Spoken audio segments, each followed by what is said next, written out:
Welcome to this explainer, everyone.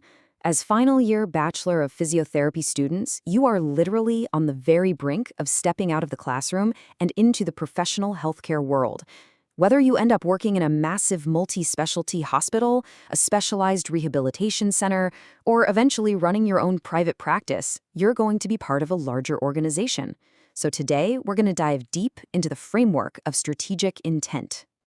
Now, you might be sitting there thinking, okay, I'm a physiotherapist. Why on earth do I need to learn business strategy in an interpersonal skills class?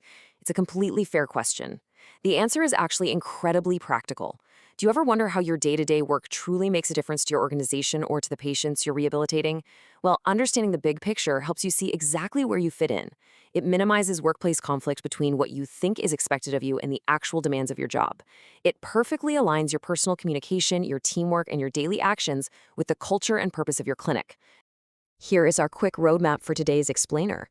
We'll hit the healthcare bigger picture, define vision and mission, compare strategic goals and objectives, look at strategy and goal decomposition, and finally, connect strategy directly to your daily care. All right, let's jump straight into section 1, the healthcare bigger picture. So, what exactly is strategic intent? Basically, it's the ultimate purpose an organization strives for. Think of it as the overarching philosophical framework for the whole strategic management process. It represents an organization's active focus on building new capabilities to grab future opportunities.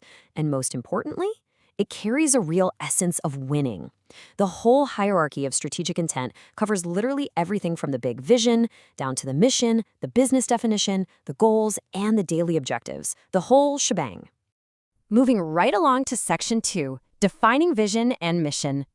Let's break down the two most famous, yet frequently confused, terms in corporate strategy. A vision articulates the exact position an organization wants to reach way out in the distant future.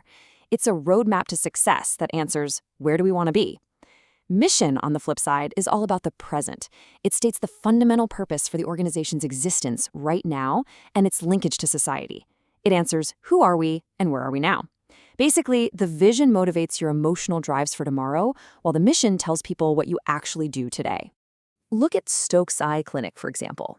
What's really cool here is how they use a brilliantly simple, forward-looking statement to define exactly what success looks like for them. Our vision is to take care of your vision. Boom! It's inspiring, it's original, and it perfectly forms a mental image of the distant future they're striving to create.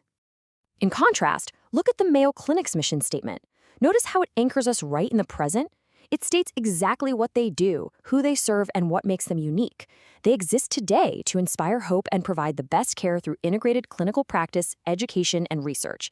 It's a very clear, grounded framework for what they are actively doing right now. But for a mission to actually motivate a clinical team, meaning people like you, it can't just be some fluffy, ambiguous statement. It has to be firmly grounded in a few distinct characteristics.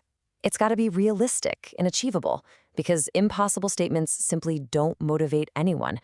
It must be precise, have a distinct societal linkage for a long-term perspective, and crucially, it needs to indicate the process of accomplishing objectives, so you actually have clues on how to achieve that mission every single day. Okay, on to section 3, strategic goals versus objectives.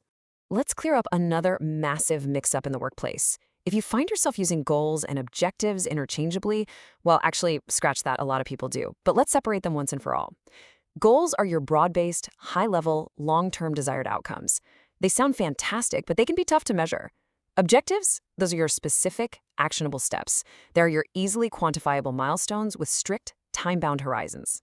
For instance, a hospital might set a broad goal like provide quality service to the customers at least at par with the highest standard in the industry. That sounds great, right? But on its own, it won't magically achieve the vision. It's a high-level outcome, but it completely lacks the step-by-step actionable plan that a clinical team needs to execute on a Tuesday morning. That is exactly why objectives are the true foundation of planning. They take those lofty goals and hit them with a strict, measurable reality check. Good objectives represent a real managerial commitment. They must be specific and unambiguous, have a precise time horizon, be flexible for change, and above all, they've got to be quantifiable for easy measurement. Which brings us to section 4, strategy and goal decomposition. Simply put, if goals are the destination and objectives are the milestones along the way, strategy is the active, chosen path the business takes to get there. It's the plan of action. It defines what the business will do and how resources will be allocated to achieve those long-term goals and daily objectives. It is the how behind the what.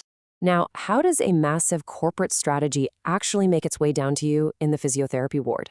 It's through a powerful process called goal decomposition. It's like a giant puzzle being broken down. First, senior leaders set the high-level enterprise goals. Next, mid-level managers, like your head of physiotherapy, establish specific departmental objectives.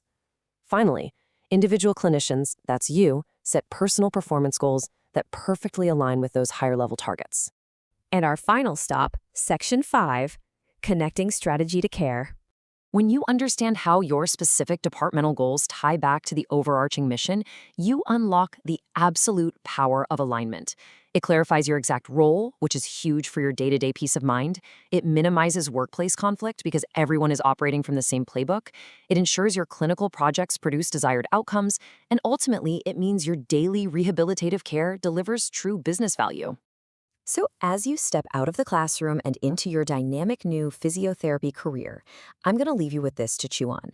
Next time you question how your day-to-day work makes a difference, ask yourself, how will your specific, measurable daily actions actually reflect the essence of winning for your clinic? How will you tie your rehabilitative care back to the ultimate mission of your organization?